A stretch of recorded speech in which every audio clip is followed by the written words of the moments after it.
ડભોઈ મદદનીશ ખેતી નિયામકની કચેરી બની મોતના સમાન ગમે ત્યારે સર્જાઈ શકે છે મોટી હોનારત।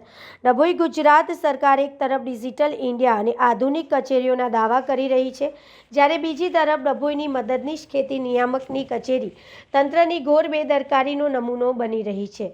વર્ષો જૂની આ કચેરી હાલ જર્જરિત હાલતમાં છે અને છત પરથી સિમેન્ટના પોપડા ઉતરી રહ્યા છે, જેના કારણે અહીં આવતા ખેડૂતો અને કર્મચારીના જીવ જોખમમાં મુકાઈ છે।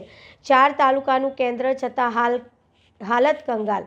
આ કચેરી માત્ર ડભોઈ પૂરતી મર્યાદિત નથી। અહીં ડભોઈ, સિનોર, વાઘોડિયા અને કરજણ એમ 4 મહત્વના તાલુકા ખેતીવાડીને લગતા કામો થાય છે। રોજના સેંકડો ખેડૂતો પોતાની અરજીઓ અને પ્રશ્નો લઈને અહીં આવે છે, પરંતુ કચેરીની હાલત જોઈને તેમને ફાડ ફાટી રહી છે। મુખ્ય સમસ્યા છે જીવલેણ બની શકે છે છત પરથી ખરતા પોપડા। ઓફિસમાં બેસવાની જગ્યાએ જ ઉપરથી પોપડા ખરી રહ્યા છે। અનેકવાર ચાલુ કામકાજ દરમિયાન પોપડા પડવાની ઘટના બની છે। દસ્તાવેજોની સુરક્ષા શૂન્ય। ચોમાસા દરમિયાન છત પરથી પાણી ટપકે છે, જેના કારણે ખેડૂતોના મહત્વના રેકોર્ડ અને સરકારી દસ્તાવેજો પલળીને નાશ પામી રહ્યા છે।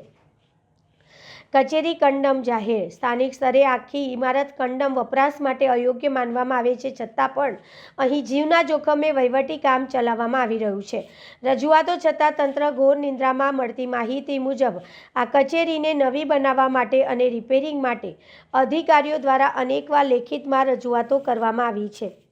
રાજ્યમાં અન્ય કચેરીઓ આધુનિક બની રહી છે, પરંતુ 4 તાલુકાના ખેડૂતોની ચિંતા કરતી આ કચેરી માટે સરકાર પાસે હજુ સુધી બજેટ કે સમય નથી, તેમ જણાય છે। ખેડૂતોની માંગ છે, જો સત્વરે આ કચેરીનું નવું બાંધકામ કરવામાં નહીં આવે તો કોઈ પણ મોટા અકસ્માત સર્જાઈ શકે તેવી જવાબદારી કોની રહેશે?